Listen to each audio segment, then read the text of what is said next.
You have entered the AquaBrain. I'm your Virgil Drew. On today's show, we're going to talk about, you guessed it, snow skating.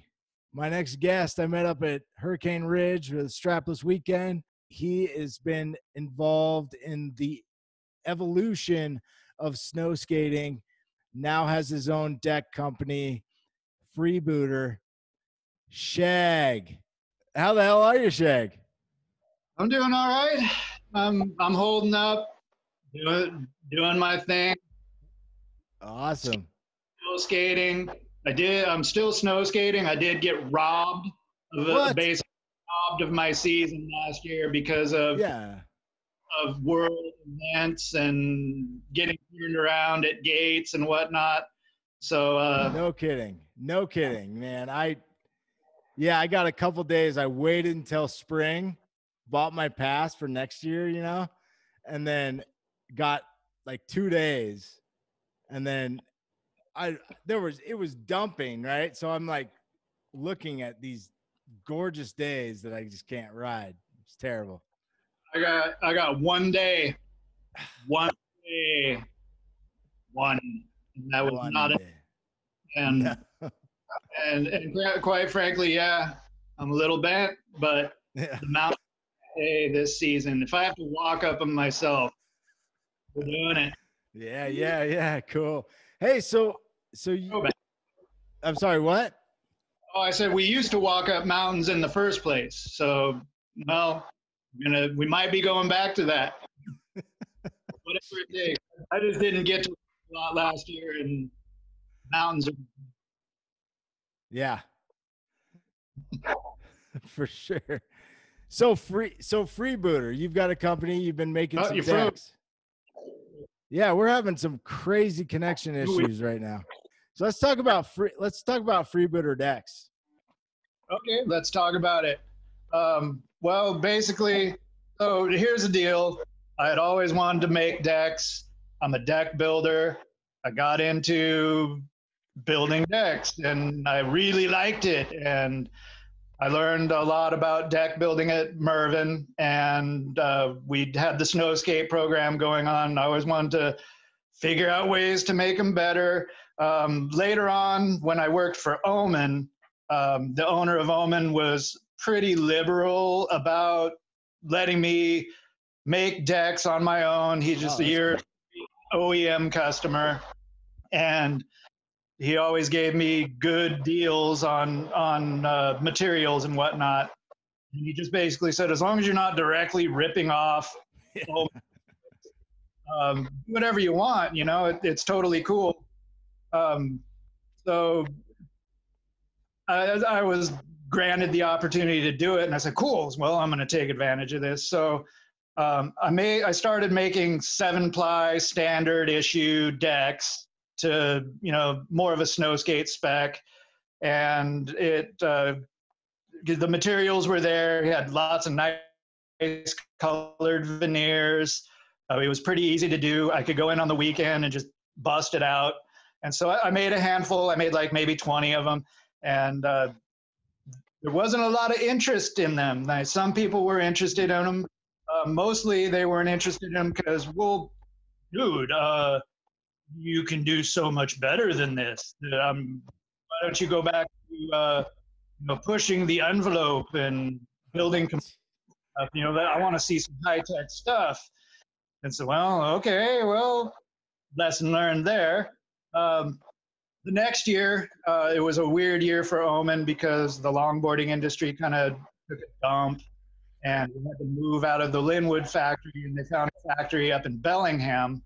But when we moved up there, there was a big focus on making composite fiberglass boards, and we had a lot of composite materials available. And once again, Matt's like, make some killer stuff, make some money, do it. I fully support it. So I was able to do some testing, and I was able to come up with a pretty good formula that A, I could build easily, B, I could sell to people for a reasonable price, and I had kind of a plan of, okay, I'm going to make like a couple. and tell people that they're available and go word of mouth. You know, it just said like in the Northwest Snow Skaters Facebook group, you know, hey, got some of these. If you want them, they're made to order. They cost this much money. And it was, I would say they were a little underpriced for the market, what it was. But at the same time, the profit margin on them on my side was incredible. Yeah. So there was no reason not to. And, you know, it's not like I had big advertising, and it mind-blowingly sold out 2 weeks. Like there was nothing I could do. I could make like maybe 4 to 5 of them a week in the spare time that I had. I had a very interesting rule of like I worked 40 hours a week in 3 days in Bellingham, and there just wasn't a lot of time to do it. So basically it was Monday nights at like 11 p.m. I crack out a few decks and make it to bed by like 1 in the morning. I just pass out in the shop and then wake up at like 5 in the morning and start cranking out omen boards. So yeah, there's not a lot of time and not a lot of leeway to get it done, but somehow I managed to, you know, sell out of all the materials I had.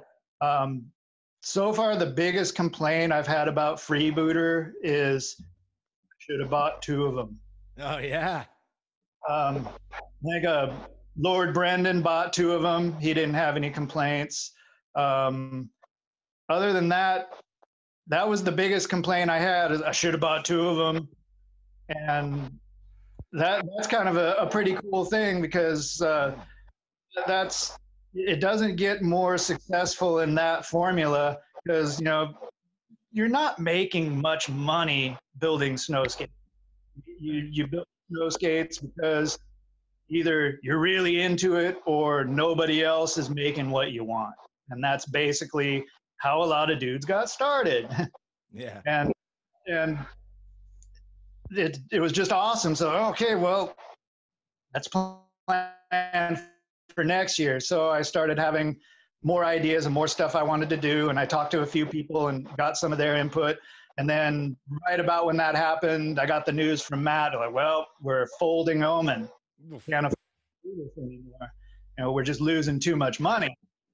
Well, I honestly don't blame you. I'm surprised you haven't done it sooner because the numbers look pretty bad.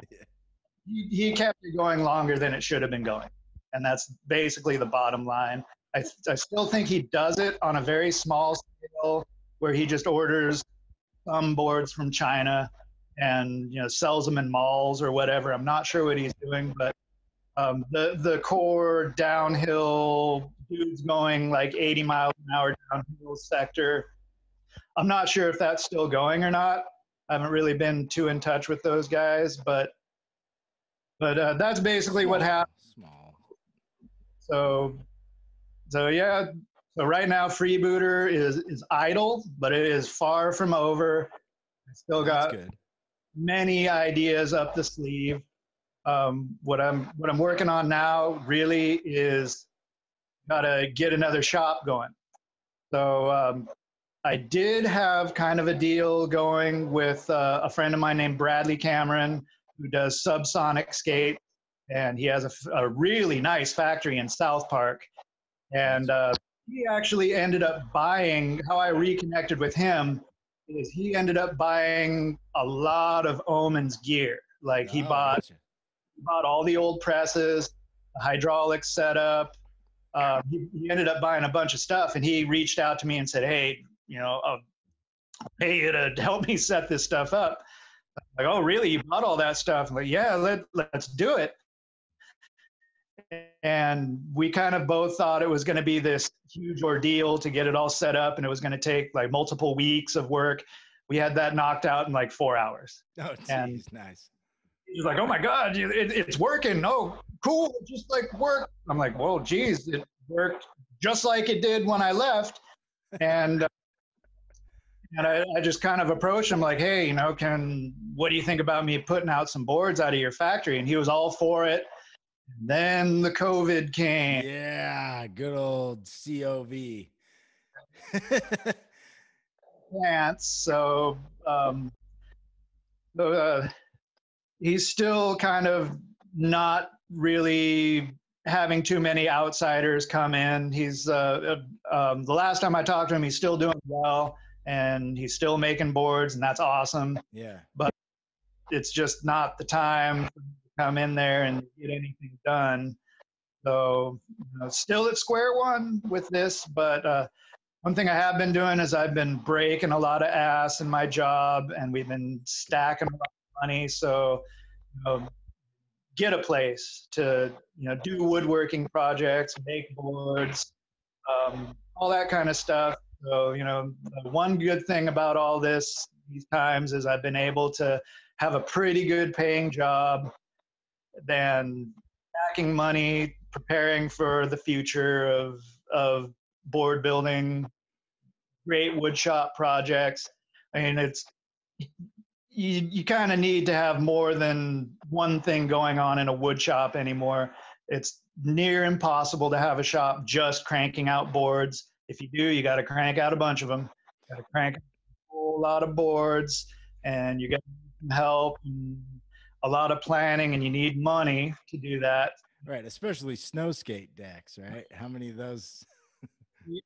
Snow skateboard, you need to be well rounded. Plus, you need to do some other stuff on the side. Like you need to be able to, build whatever wood shop projects. Yeah, so you can't just do that. I mean, like say a good example is Jake Tomlinson, his shop.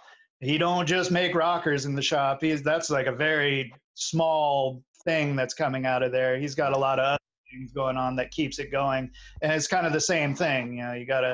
You have other things to keep it going, and that's basically where I'm at. I have some good tools that I'm sitting on right now. I have plenty of ideas, and basically what I want to do with Freebooter is really just make decks, high-tech composite decks, and like top decks. I would be interested. I mean, I know a lot about skis. I know a ton about it. Had some successful ski projects over the years. Yeah, we'll talk about those. You need a tool set. You need some wet tools. You can do it dry, but if you want to not go through so many materials, you need certain tools to get it done. And I'm more interested in like reaching out to some other friends, great builders, and maybe doing some collaborations on that end. And that's kind of like what I'd really rather do is, hey, oh, you have this company. Well, you mainly make skis. Maybe we can do a collab. I can make some top decks. You can make some skis. We can talk about what we want from each other and, kind of partner up, because the good thing about our snow skating world is, for the most part, we all get along with each other and we all like each other. Yeah. Low on the kook scale. I mean, I can't even think of any anymore. I mean, we've all had our problems, over the years, but everybody seems to have gotten it together and doing good stuff these days. I don't have a problem with anybody at all. So that's the kind of thing that you can get going in our little world. Everybody's cool with everybody. So that's the awesome part about snow skating. That's the thing I've always loved about snow skating, is it's kind of had that 80s skateboard world feel where even to this day, if I see someone I don't know on the mountain on a snow skate, I'm chasing that dude. Or that, find out who they are. I want to get some runs in with them. How into it are you? Into this? Right on. Well, let's keep doing it. That's what I like about this world. And, skateboarding certainly changed. It ain't like that anymore. But snow skating, oh yeah. And it's addicting too. That feeling is very addicting. Just that the camaraderie. I mean, you could feel it when you're, especially if you go to one of these events, which I would like to talk about some of those early events, but you know, you can feel that energy for sure. Yeah, absolutely. That was the fun whole thing about all those times. You know, the people who were into it, really into it, and really wanted to be there, and were ready to go to any of these things, no matter where it was, to a fault, to where, you know, we're showing up broke and causing people trouble. Well, we don't have a place to stay. We don't have any money. We don't have any people. But we're here and we're ready to ride. I like trade you a deck or something. Yeah, that's kind of how it used to be. So what were the early days of snow skating like, Shag? I got into it in '01. I think this story has been overtold and oversold so many times. Sure. But yeah, in '01, I still remember Mike Olson had this major meeting with us at Mervyn. They, get ready for your new bread and butter. And I remember it was Oli, and we just looked at each other and like, this guy's out of his mind. What is he talking about? That's the dumbest thing I've ever seen. That really, this is going to be the new thing, huh? And I was like vehemently against it. Like, this is the dumbest thing I've ever seen. And I was on the factory skateboard team. And one of the orders from the top was all people on the skate team had to have one of these. And you had to go and ride it and give feedback. I'm like, get out of here. And I'll go ride it on the golf course. And basically, you know, took the little thing around and, you know, oh, you can shove it on it. Well, I guess it's like fun for banging around, you know, well, banging around in the skate park. Yeah, it's all right, but I don't see this replacing my snowboard, or I don't see this getting much further. Getting much further than this. And then one day, it was me, Hunts, and Rebel, and Snoqualmie Pass said, "Hey, you know, you guys can ride that up here on a test basis." So we all said, "Well, do our part and, you know, take the holiday chair up a few times and see and basically prove that this is stupid and, you know, just go back to snowboarding." And, you know, we took a run. Like, what the hell? This works. Holy crap. And, you know, by the end of that night, you know, like, I'm doing this. This is cool. This is where it's at. I'm into it. This is cool. And, you know, shortly after that, you know, we had started coming up with ways of how to deal with the small board on the big mountain. And most of it was, you know, I had a season's pass, but they still didn't let you on the chair. So here I am up there hiking. Let's just hike this feature. Let's hike this. And that was about that time is when Crush decided he was going to have like a little snow skate thing. And he was into working with Mervyn at that time. He was the youth marketing manager, so he dealt with all the contests and stuff. And it was like a pouring rain night in like November or something, pouring rain. I was the only person that showed up, and he was like, "You prizes, all the SnowCon stuff." I'm like, "Dude, I ride for SnowCon." Wait, hang on, Shag. The audio is messing up. This story's too good. Can you start over? It was a rainy night. You were the only one that showed up. You are.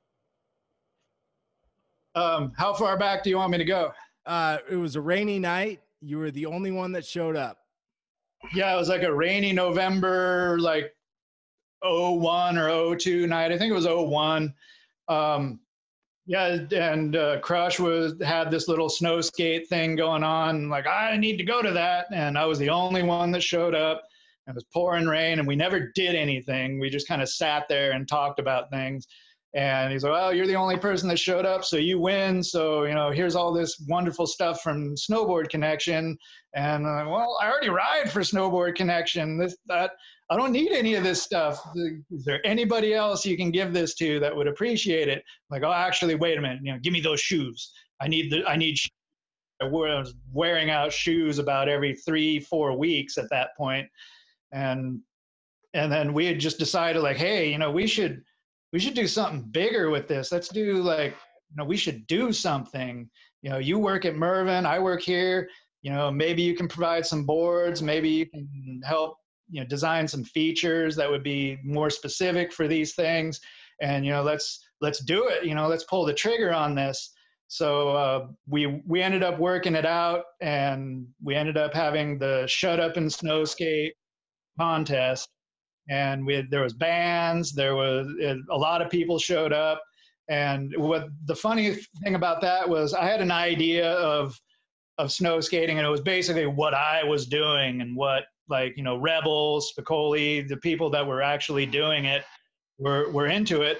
And we set up some features and made some stuff, and it was pretty small potatoes.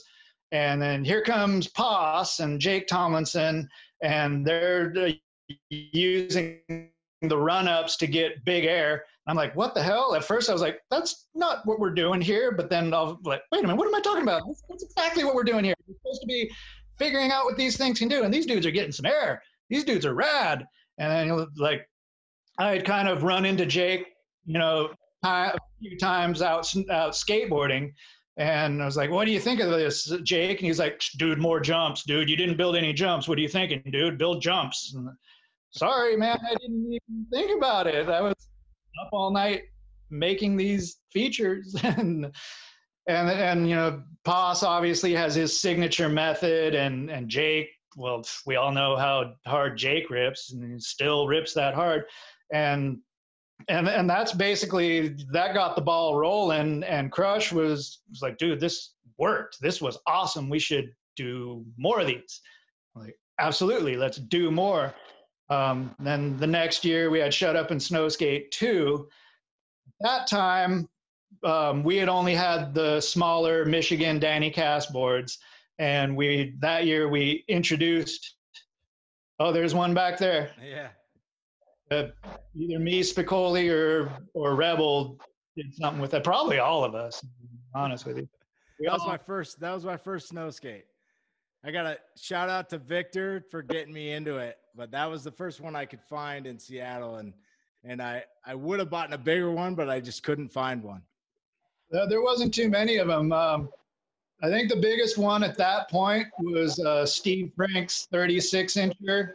The long shot, he called it, which is actually, your hands on one of those. That is a cool board to have. Good luck. Maybe Joe Cooper has one, but I don't even think Steve has one. But maybe I'll talk to Joe Cooper and he'll tell me, screw you, you ain't. But anyway, that was when developing the bigger boards. And because, to be truthful, these smaller guys were, you were post holing them. You wanted, but unless you were basically landing on a groomer or ice, you were just going to stick wherever you landed and then Superman about 20 feet forward, and then have the backsplash of your leash getting that board coming at you. And that's how it was. And we liked it.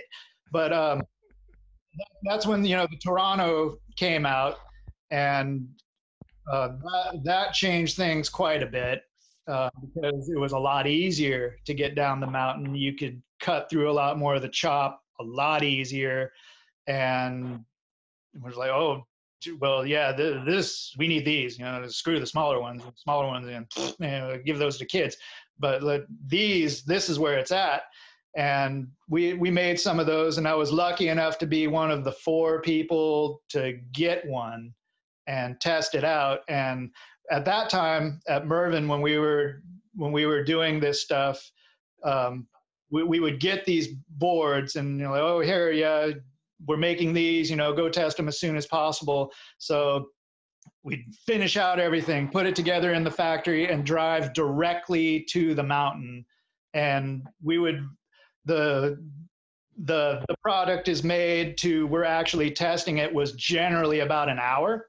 Drive like ass up there. And the whole time, dude, I wonder if this is going to work. Oh, what about this part of it? Oh, I can't wait to see what's going to happen. And it became a pattern after a while. We made those Torontos. We made the Ohios. I was blessed to have the very first Ohio, which I think ended up, I think Brian Wilson has it at this point. But I had the very first Ohio, and we go up and test these things. And at this point, we kind of had a deal with Pete, where Pete just said, "Hey, look, we're trying to develop this stuff. You guys are really into it. So if you have an idea, if you have any kind of idea, input, tweak to the project, anything at all, as long as our designer thinks that it's worth designing and it's worth his time to do it, build it." And then every time I came, Stephen Cobb, the mastermind, by the way, we owe a lot to Stephen Cobb. We owe a whole lot to that guy, because anything I brought to him at all, he had no problem designing it. He's like, "Do you think this is going to work?" I'm like, "Well, I don't know, but it seems like it." And he's like, "Cool, let's do it." And he would, and it would be in the machine parts, and we could machine them out, make them, and test them same day. And any little idea, let's try this. And that's how I ended up with a ton of gear. This worked, yay. This sucked, pitch it. Oh, this worked, yay. This really didn't work. That was a really stupid idea, but we did it, and we know now not to do it. And that's how it was for a long time at Mervin. And things did change quite a bit when Mervin closed down the Seattle factory, and we went to Port Angeles, Carlsberg, and went into a factory that was roughly, I'd say, a little over half the size. Basically, Quicksilver was doing a bunch of cost cutting, because that factory was like 26 grand a month, and geez, that's a hell of a lot of money for a company that really isn't pulling in a lot of money. That time Mervin was like maybe between 5 and 6 million a year, and it cost so much. In the Quicksilver pie chart of income, Mervin was in the 6% of other at that point. And yeah, they brought in a dude to move the factory out to Carlsberg, and anybody that worked there that wanted to transfer over there and do work was cool. I wasn't planning on it. I ended up getting offered the job to run the skate and snowskate program, and I took it because at the time I needed to move out of the place I was living in, and I wasn't sure what the hell I was going to do. And I said, well, screw it. I'm just going to go up and at the very least help train whoever's going to take it over. And 2 weeks later, I'm going to stick it out and do this. And at the time, the wage was more than the average wage of the average Port Angeles family. So I'm just, fuck it, I'm going to do it. I'm going to stay here. And I got myself an apartment. Victor and Spicoli helped me move up there. Thanks, you guys, for helping me do that. And that's what happened. Like, okay, we're going to continue to, make snow skates and make good skateboards and keep this program rolling. And that's what happened. And, the first year we were up there, the 06, 07 season, it went pretty smooth. Next year is when they came out with banana snowboard technology, and the game completely changed. And they sold so many of these things. For a little perspective, I had mentioned that Mervin was like a $5 to $6 million a year company. Overnight, Mervin became like a $26 to $28 million company, just like that. And we had a lot of problems to solve. And, how are we going to do all this in this small factory? How are we going to, keep making good product? the talent pool up there for making boards was quite slim. They already pretty much had anybody that was interested in skating and snowboarding there already. And it was really interesting to try to make it all work. So basically, my average workday was probably 12 hours, 12, sometimes 15. The thing is, when you're doing something that you're actually interested in and you're focused, that time flew by. I had no idea. Like my average day was, okay, it's 5 in the morning. I'm here. Okay, what do we got to do? Okay, we got to do this and this and this. Okay, I'm going to focus on this. And then the next thing you know, somebody's elbowing me. Hey, dude, you going to eat lunch or what? It's like 2 o'clock. I'm like, 2 o'clock? What? Okay, yeah, let's take a quick break, and then I'm going to eat. And you throw food down your face, like maybe a half an hour, you're cracking on it again. And then the next thing you know, some dude from the night crew is like, what, dude, are you still here? It's like 8 o'clock. And I'm like, what, 8 o'clock? I gotta get out of here because I gotta wake up and be here at 5. and that's how it was. And that was like, Monday through Thursday, boom. And we had a 4-day work week. And like there was times where in those 4 days, easily clock in 90 hours, no problem. No problem. I had work days that were over 20 hours. But like I said, if you're doing something you're interested in and you're cool with and matters to you, that time flies. It goes right by. And that was also the year that because of banana snowboards, there was just no way we could even fill all the orders with our crew. And we were going 24/7. We were like night and day, 3 shifts, going, pushing. And anything that wasn't a banana snowboard got pitched to the curb. We need to make these banana snowboards. Skateboards? Nope. Put those aside. Snow skates?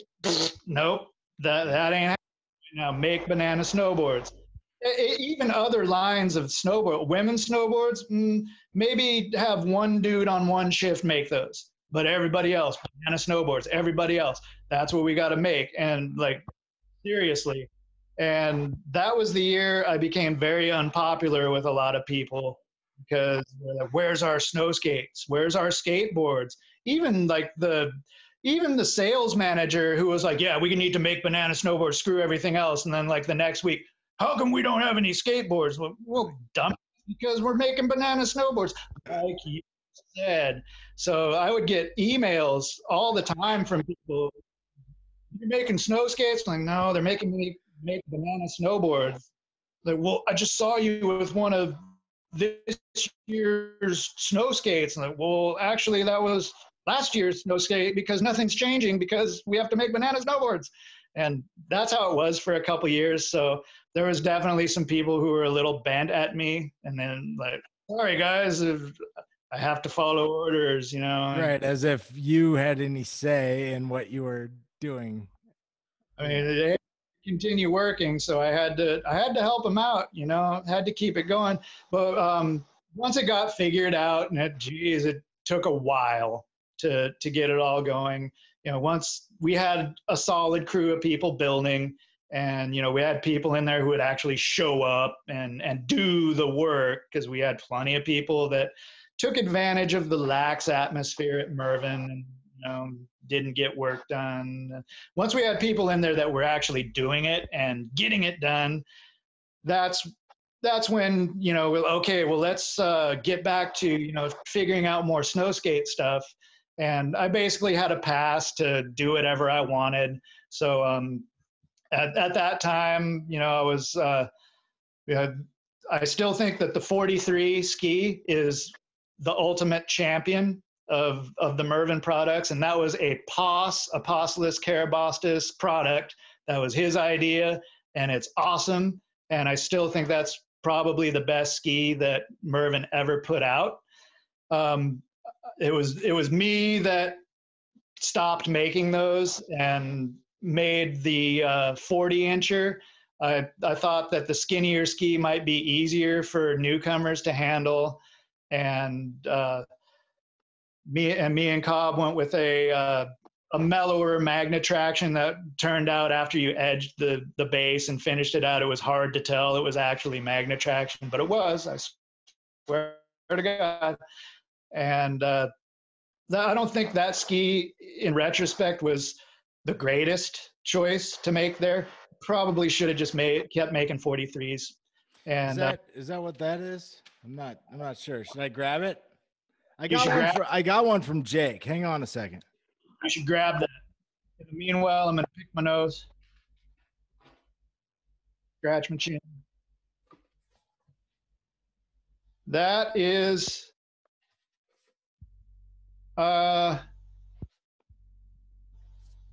it's hard to tell what that is, actually. I think that's a 43, actually.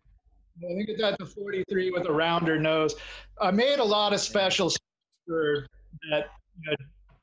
Basically, also at that time, our testing team was kind of limited. Like, I was able to give product to some people, and I believe those people were Jake, Matt Quam, and Sean Davis. And I always pitch stuff to Spicoli just because he's out there getting it done. Yeah, he rips. And if I had extra stuff, I would pass it on. Anybody that needed something, I always made it a habit to pass it on. There was a piece of gear that I didn't particularly like for me, but still worked well, I would pass it on. Never sold anything.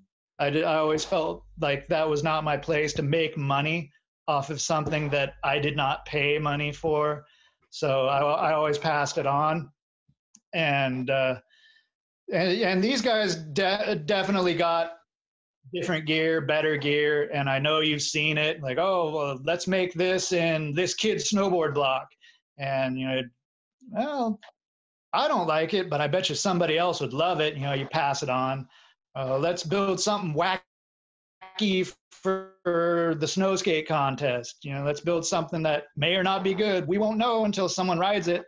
And most of the time, they liked it. Like, oh, you need to produce these things. Well, yeah, we need to produce a lot of things, but yeah.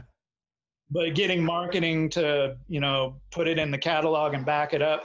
That was another thing is the marketing people would always, make the catalog at the same time that, me and Cobb were talking about, oh, well, let's make this adjustment. Let's make that adjustment. So there was generally seemed to be a discrepancy between what was advertised in the catalog and what you actually got.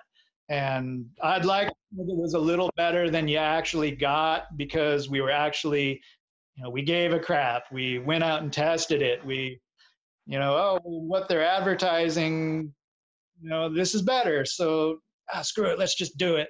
And, I'd hear about it from, Jeff. I'm like, this isn't what we advertise. I'm like, well, it's my fault, but it's better. And okay, well, you're the guys doing it, so do your thing. And I had a fair amount of freedom there.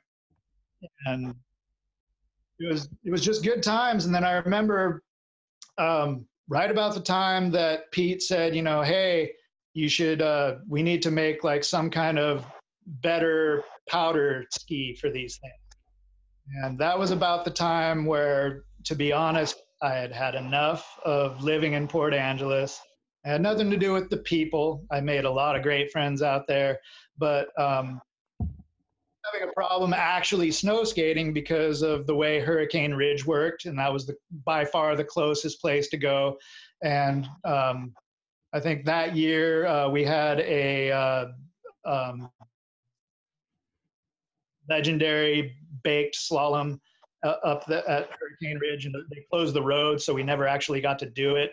And they were closing the road a lot, and it was perfect up there. And you knew that the guys running the cats were getting plenty of runs in, but it was closed, and that was kind of getting frustrating. And there were other factors that were frustrating, but really I was just kind of over living there. And the job was kind of getting a little bit tougher, but I still loved it. It was kind of like a year-long battle for me, whether I want to stick it out. I mean, I love doing this, but I'm just working my ass off. And the Quicksilver's got way more control over everything, and the decisions are being made by people just looking at numbers on paper rather than the way it used to be. There was a lot of people that were a little frustrated with that, and just kind of the general way things were going. It was frustrating, but at the same time, I still love doing this, and I'm totally down to do this. And that was about that time that Pete said, let's make a powder skate. So I had talked with Cobb about powder skates, and he wasn't really sure that they would actually work. And I knew that they would work because I had the Craig Foria Pioneer pintail that ruled. That thing ruled. Hey, Craig, if you're like listening to this, dude, that thing ruled. And I hope you still make them because those things still rule. And I was in Tahoe, and I can't remember if I bought it off Craig or if he just gave it to me. I honestly don't remember. Hopefully I bought it off him. But I took it out, and I was able to get down some deep powder stuff. I'm like, holy crap, this is awesome. And the thing that kicked me in the butt was, wow, when I get to the groomers, it still works. You need to do something like this without directly ripping them off. So I showed Cobb that ski, and he was like, are you kidding? This thing doesn't look like it works at all. I'm like, oh, dude, it works. Now, here's a photo Bonzer took of me, riding down this chute. And he's like, what the hell? You made it through that on that? I'm like, oh, hell yeah, I did. This thing. And he's like, okay, well, I agree with you. We shouldn't directly rip it off. What I wanted to do was do something similar to that, take the specs where it needed to be small in the back. It needed to be wide in the front. You needed to have front contact points, though. Otherwise, you would never have a prayer of turning the thing. Same year, they had a snowboard called the Birdman, and it was all about powder, and it had a nice recurve nose to it.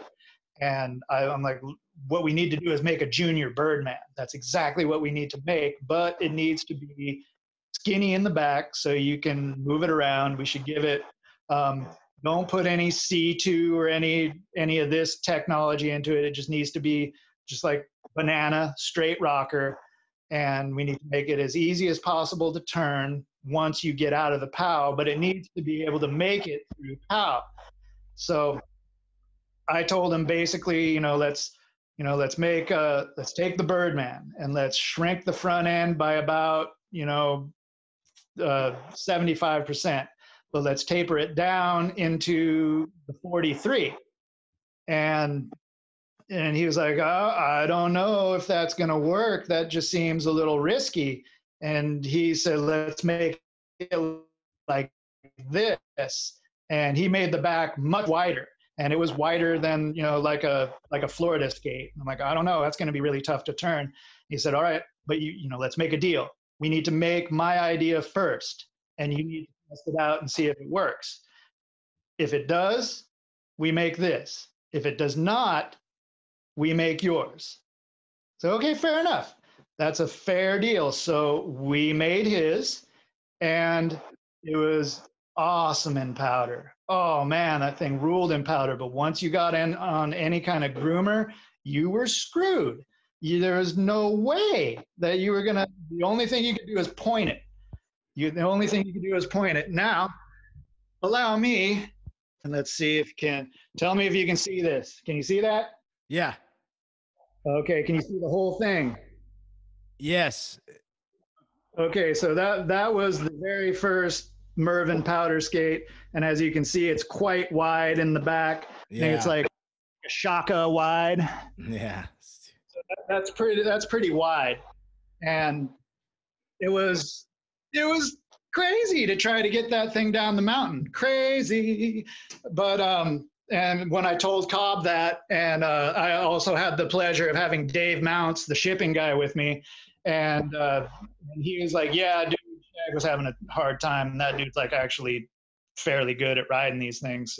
So Cobb said, all right, we're going to make yours. So we did, and we got 2 of them done. And I took one, I gave one to Jake, and I met up with Jake on the mountain, and he had already ridden it one day, and I had ridden it one day. I'm like, what do you think about this? And he's like, oh, dude, this thing actually is pretty rad.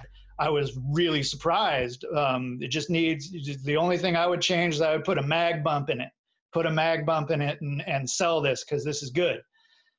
Okay. And then we designed the mag bump, and we had that design in there.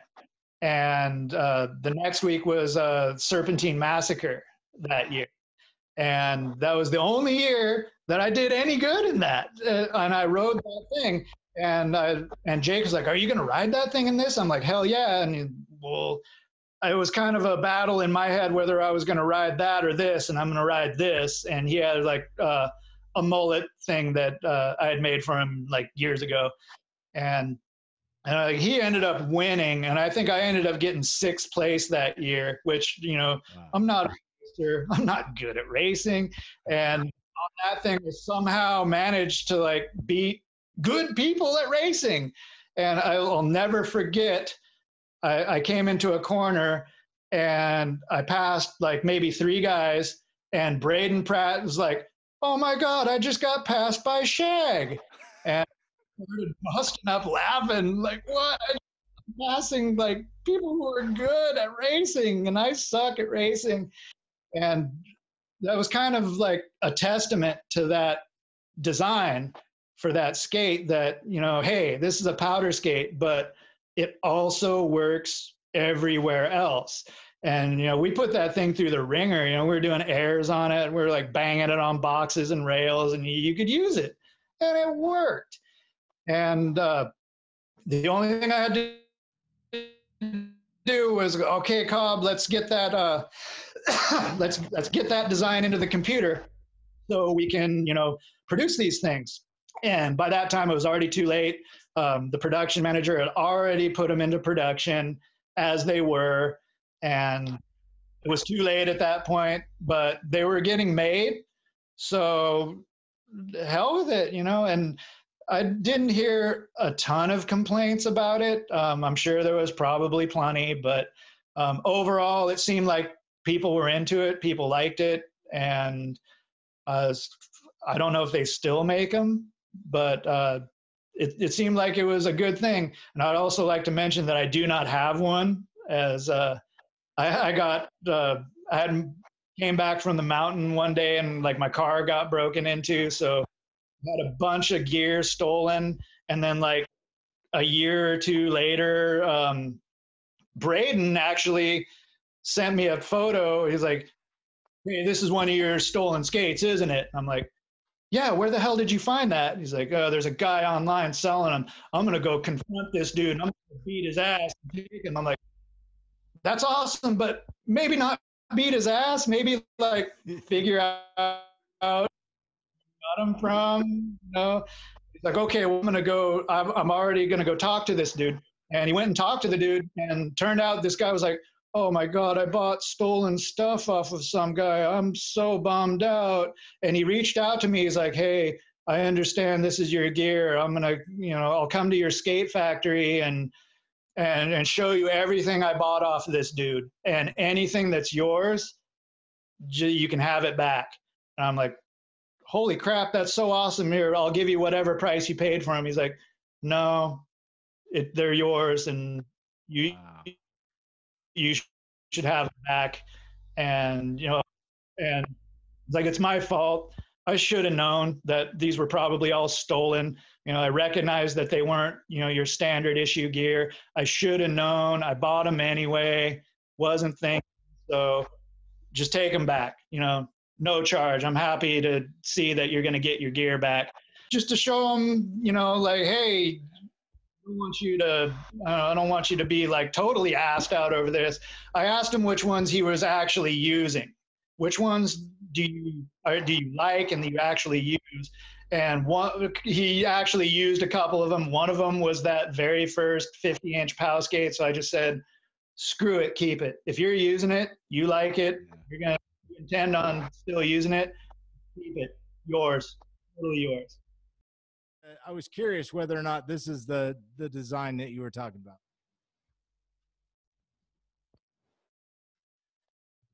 Yes, that be the one right there. So obviously it says, magnet traction on it. Clearly it does not have magnet traction. That gets back to where a lot of times the snow skate stuff we put out wasn't exactly as advertised, just kind of how things rolled around there. I find it chatters a lot in the groomers. Yeah, it can. Um, Basically, yeah, you have to have the tail of your top deck and the tail of that ski need to be right on the money with each other. If it's longer in the back than your tail, you're going to have trouble. Um, and you kind of got to ride it back. You got to ride it in the back seat for sure when you're rolling on groomers. But if you can pick up on the tech to ride it, you're all good. But Yeah, that's it's anyway. Every ski rides a little different. From like say you ride a Ralston one way, you ride a lib kind of a different way. It just depends on the build, how stiff, how loose they are. It's how your mounting holes are set up. Do you have a 17 space? Do you have the 21 and a quarter space? Everything is relative. There's some people that can ride, like I'm sure Jake Tomlinson could ride a 2x4 and still like win a contest. yeah. But he's the exception and not the rule. I mean, it's actually that's totally true because Brick Straight, a dude that used to work at Mervyn, and he was on the skate team. Um, I had joked with him that he could ride a 2x4 and win a contest, and he friggin' drilled out a 2x4 at one of the Port Angeles contests. He wrote it. In Sharpie wrote LibTech on the bottom, and he got like third place or something, and he was disappointed that he didn't win and fulfill the prophecy. And, Hey, he's still placed. That's and he's like did well, like yeah. beat 2x4. And like the hardest thing was finding bolts to mount it. I just had to like screw it in from the bottom. And, like the dude wrote it, and that's funny. That's another little funny story that happened. There's lots of funny stories. I think from each one of these events, there's a tale for sure, if not Multiple multiple. tales Yeah. from every event. So Everything. so what do you see? Where to staying on with snow skating for just a second? What do you see as the future of snow skating? The future of snow skating is probably not much different than where we're at now. We'll probably, obviously, we're going to pick up, some more younger riders. Um, as far as like technology, hopefully there's people that still want to push it and try to do some other stuff. I think mostly it's going to be taking maneuvers and what can be done on it even further. Like obviously we got like there's some cats that are riding for Hovland that are doing some pretty insane stuff. Obviously Alan Gerlach, I think not much more needs to be said about that. We're just seeing more people. I've been seeing a lot of good stuff coming out of Colorado, but people that are really ripping. There's some Japanese dudes that are raging. Yeah. Terrier, I think that alone, I mean, what that dude can do on any board, those are people I've been kind of watching. I kind of take for granted our own scene because like well, I've known these dudes for years. I know what they're capable of, so I kind of put them in one category. Like, oh, we already know these dudes rip, and seeing somebody I've never seen before just rage is awesome.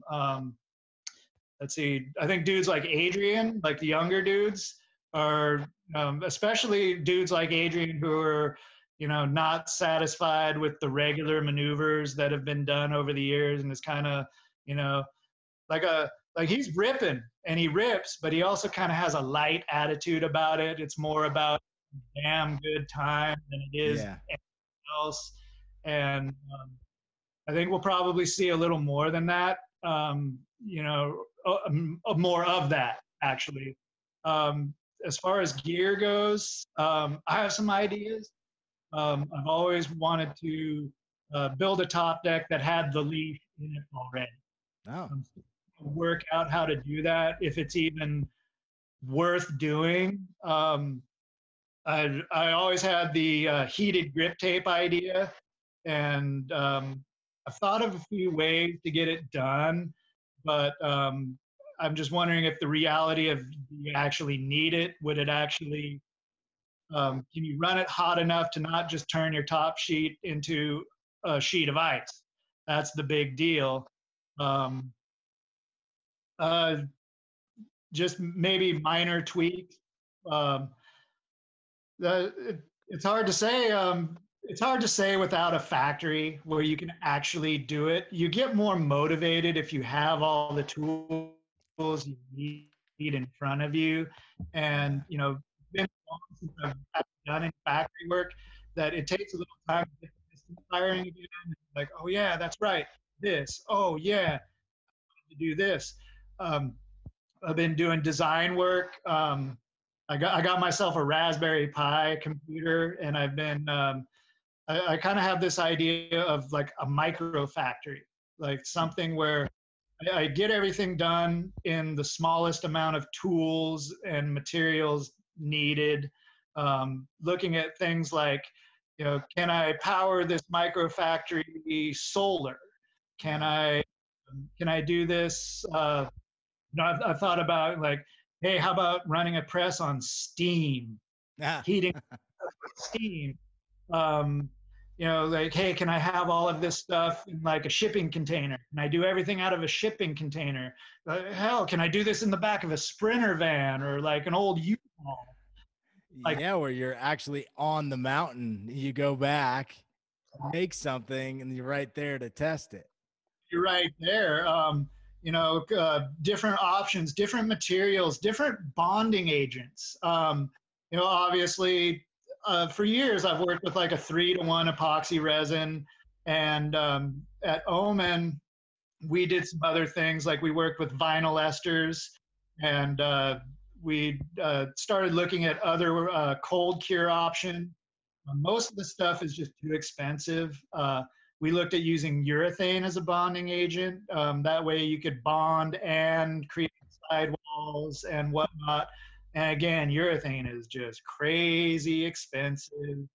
I forget the name of the longboard company, but they built boards so good using urethane and composite products that like that was the last one you needed. You bought this thing, and longboarding, and you'd never wear it out. Like the worst that would happen is you'd actually get hurt going like 80, and it would run into like a guardrail and maybe explode or maybe get busted up.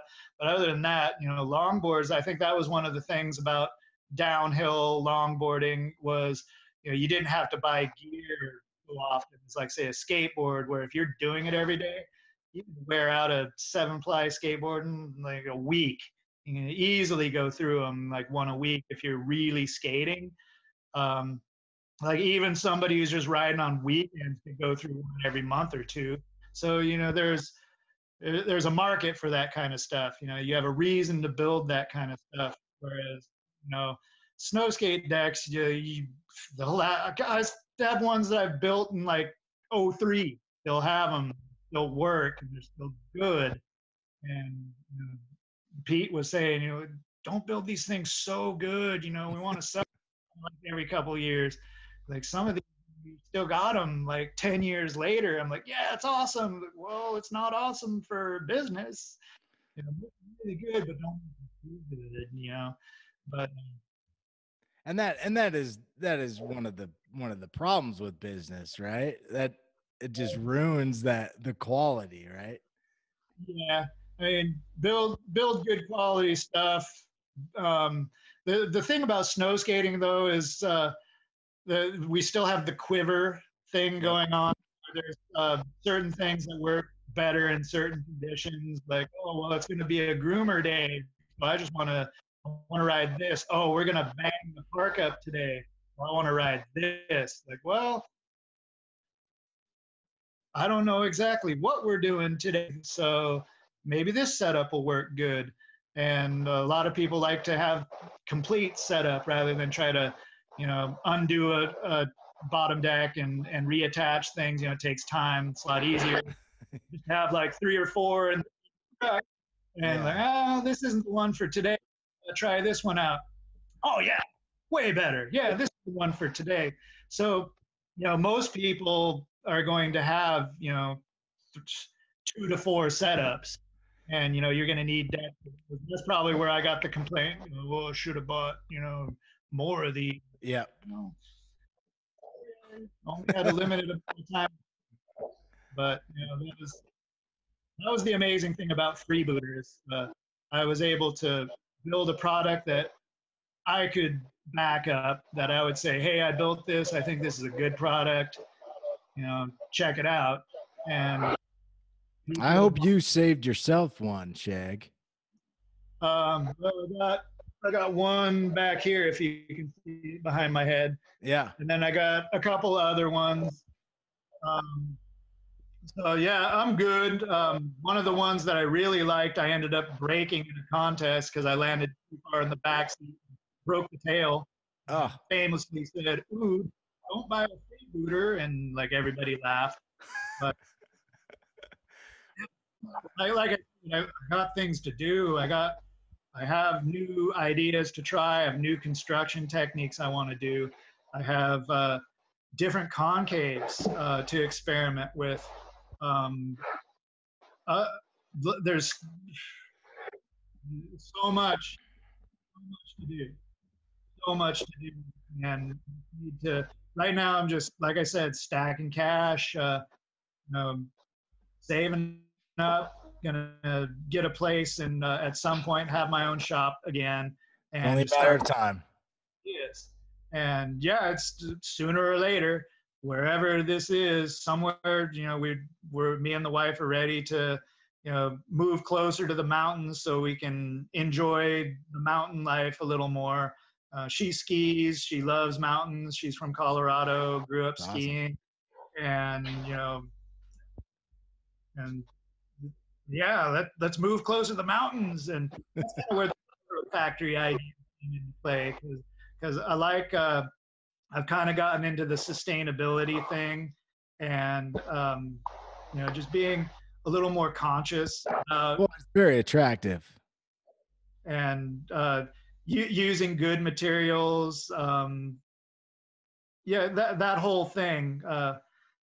The doing it with the least amount of waste possible, that kind of stuff, and still at the same time making like a good, technically sound piece of gear that works, that maybe not everybody will like it, but hopefully enough people will like it to build more than like 2 or 3 of them, maybe right. 10, 20.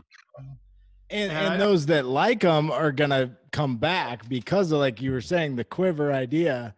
If they like it, they're gonna, if they like the way it rides, they might want their whole quiver to have them.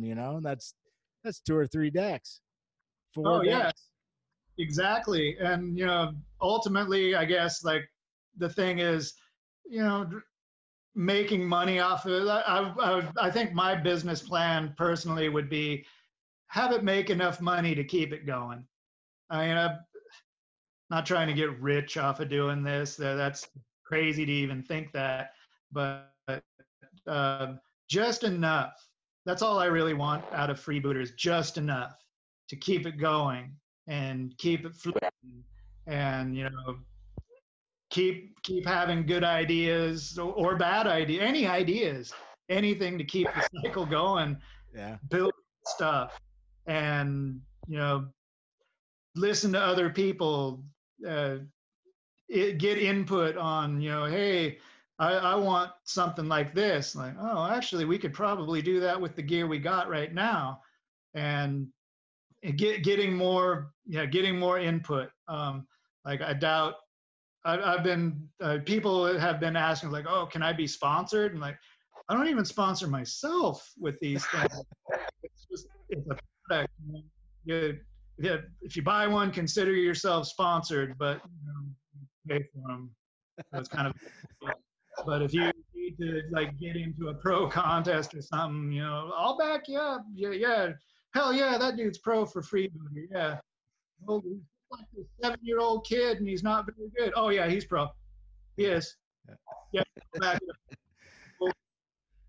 So I want to switch gears a little bit, Shag.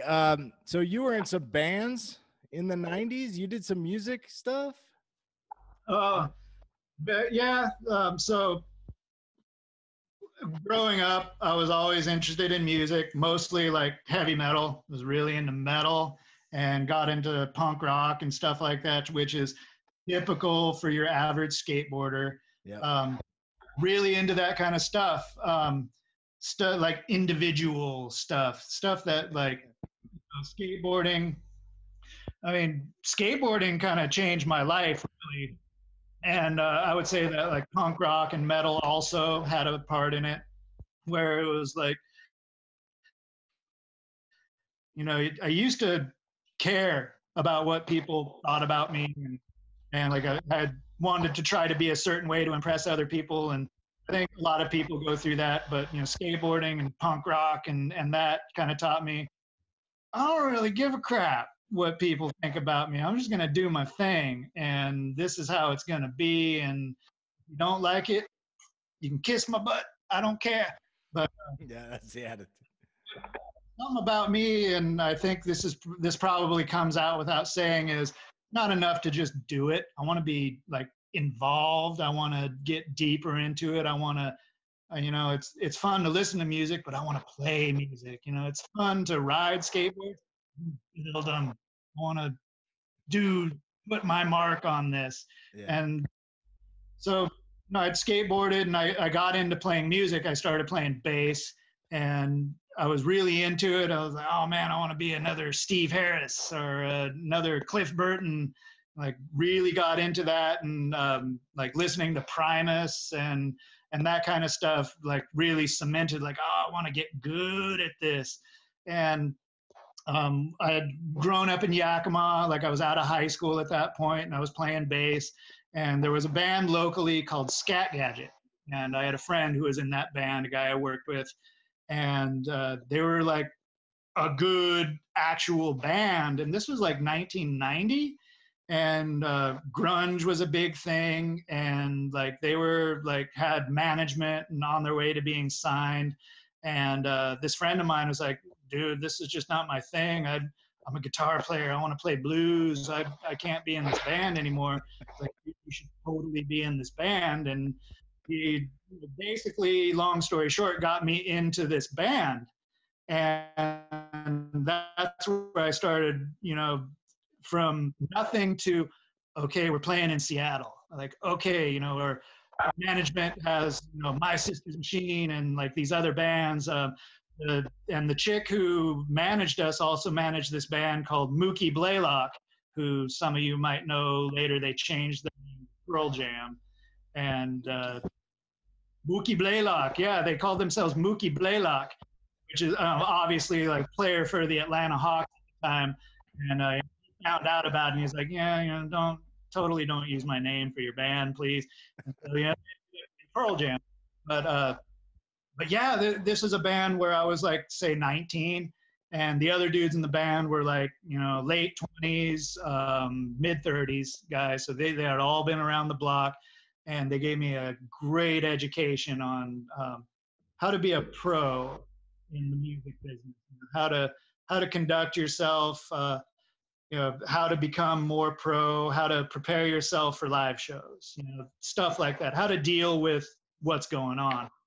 Couldn't have gotten a better education from those guys. And they also had a recording studio. So I started learning about recording, and I was graciously allowed to, they gave me a key to the joint.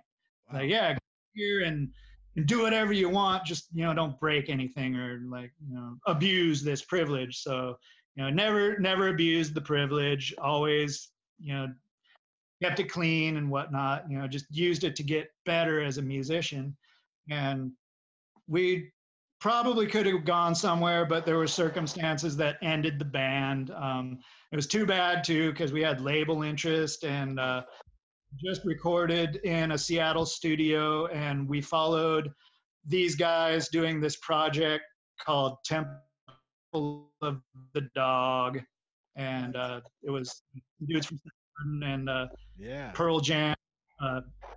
And they were in the studio right before us, and so we recorded right after them. And it was something that, we're gonna get somewhere. But when that band ended, there were circumstances that ended that band.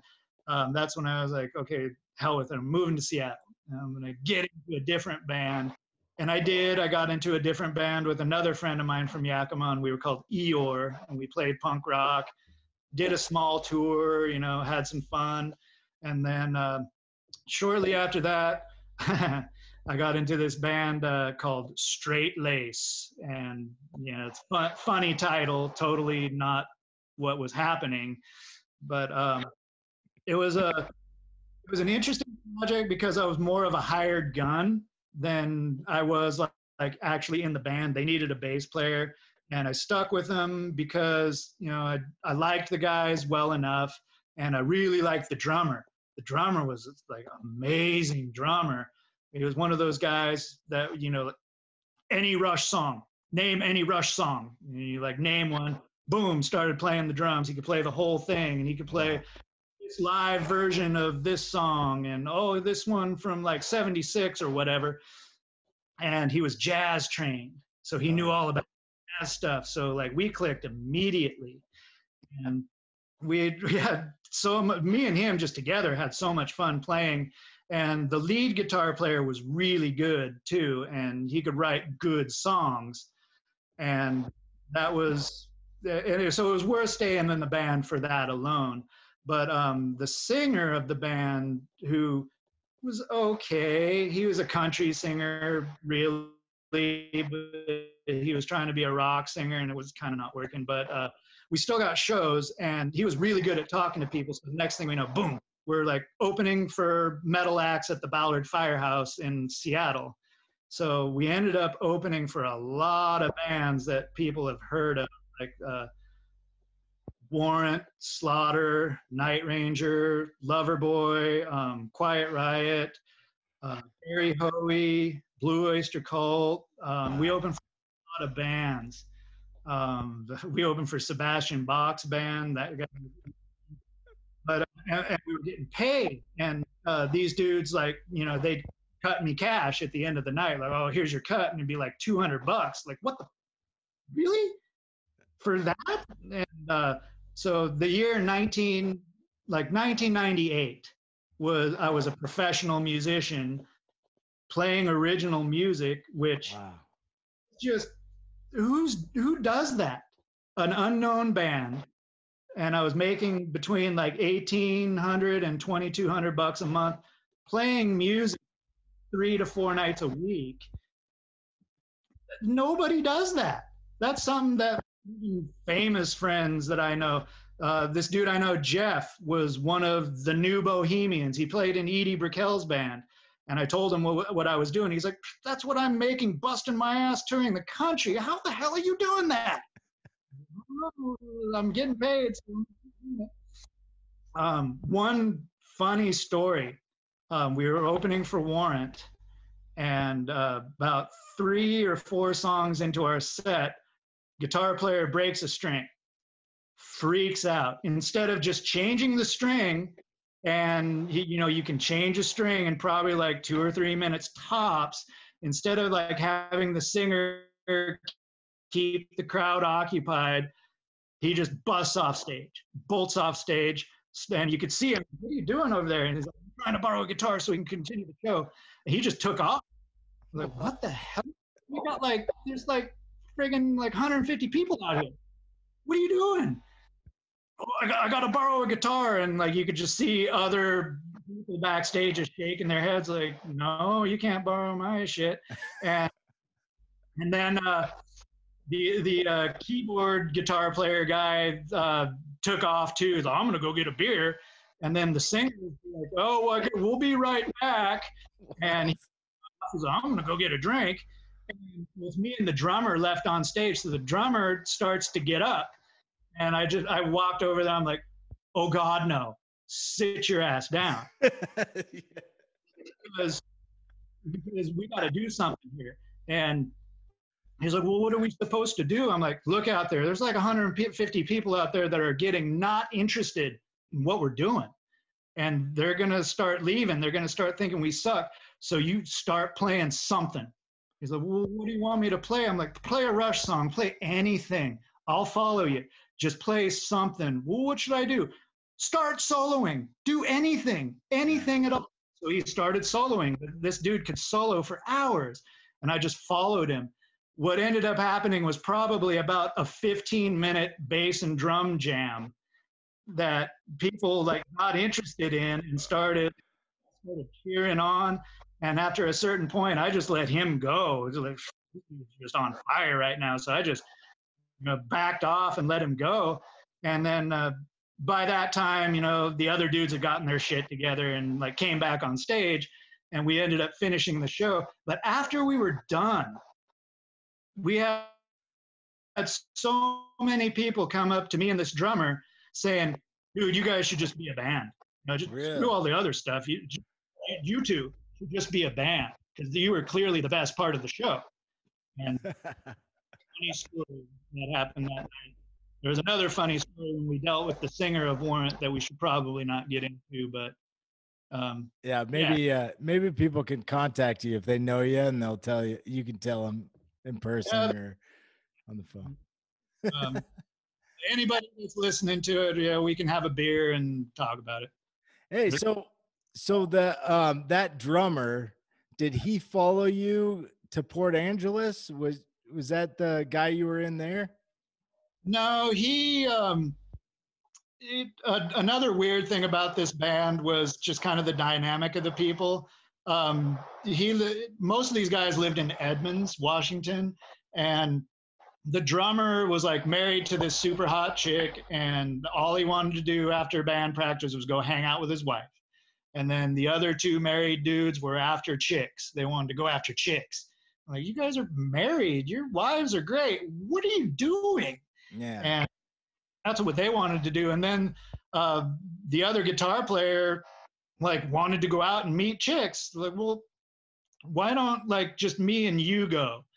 Why do we have to drag everybody else out? And the next thing you know, here it is. It's like 2 a.m. at like some crappy casino up north, and there's people dancing. And then so I got chicks coming up to me going, who's that drummer guy of yours? He's so hot. And he's just like talking to other chicks, just shaking his head. Why? I love my wife. Why? I understand that I'm married. And I'm like, dude, just get out of here. Get out of here and wife. Get out of here. And then the guitar player guy is, I'm not meeting any chicks. What's going on? I'm like, well, dude, you got to go talk to them. They're not just going to come up to you. You have to go talk to them. The first move, dude. But I'm a great guitar player. They should just be coming up and talking to me. Like, no, dude, that's not how it works. And then you see the other two dudes are like scamming on chicks. I'm out of here. Yeah. Out of here. Anyway, the drummer he's content with his life in Edmonds, Love to play with him again. Have no idea how to get a hold of him, but I'm sure he's doing his own thing. The lead guitar player was cool, good musician, worth playing with again. But, ultimately, I ended up in a good situation out in Port Angeles where I met Jason Webb, awesome guy, still talk to him to this day. But we jammed together one night with another dude we worked with at Mervyn, and it automatically clicked. And it was just so much fun. And all we wanted to do was just jam. Like, we don't need to be a band. Just play music. And it was the most exciting musical project I was ever involved in. Just play music, and that's all we had to do. And somehow word got around that, you know, we played music, and like, oh, you should come and play at our bar. And we're like, why? Why do you want? We don't have any songs. Granted, we could play for like 10 hours straight, but we don't have songs. It's such a bad idea. If you listen to any of our tapes, they're triple X basically. I don't know. And it becomes easy for me to spit that kind of stuff out. And, you know, are you sure you want that? Hey, we'll give you free beer. Come and play. Okay, we'll be there. We'll be there. Free beer, cool. And we ended up playing around town. We opened for the Peter Bandits a couple times under different names like Gunt or Turd Ferguson, or we just changed the name of the band either whenever we found out there was another band with that name, or because it was, you know, get bored and, oh, let's be Cleavage to Beaver now, or let's be the Polish Witches, or the Geestekoys was a funny one. No, the Geestekoys. How many? What's a Geestekoy? You know, little rubber ducks that you put out when you're duck hunting? Yeah, yeah. I get it. Quick, so people would think it's the Beastie Boys. Yeah, the Geestie. Overall, that was just fun. I would love to do a band like that again. You just play the music, and who gives a crap? You know, that's the whole idea of like being in a band and playing shows and trying to make it. Like, I don't want that. Hell no. No way. Just play the music. Have fun playing music. Kind of like snow skating. Have fun snow skating. Have fun skateboarding. You don't have to like be too crazy about it. I'm like, oh, we're gonna be 50 next year. I'm not trying to be sponsored or have fun doing it. It doesn't matter anymore. Too old to care about that stuff. Just staying doing it. Just being able to say, yep, I still do it. That's what it's all about. Nice. That's the only impressive thing about it anymore. Don't have to impress anybody. Don't have to do a kickflip or whatever. It's just, you're out there doing it. That's enough. Shag, thank you for joining me in the brain, man. It's been a pleasure. Oh, yeah. That was awesome. Please like, comment, and subscribe. Hit that bell so you know when we put new videos out. Follow us on Instagram and Twitter at Brain Aqua. This has been AquaBrainTV. Remember to keep your head up and keep those knees bent.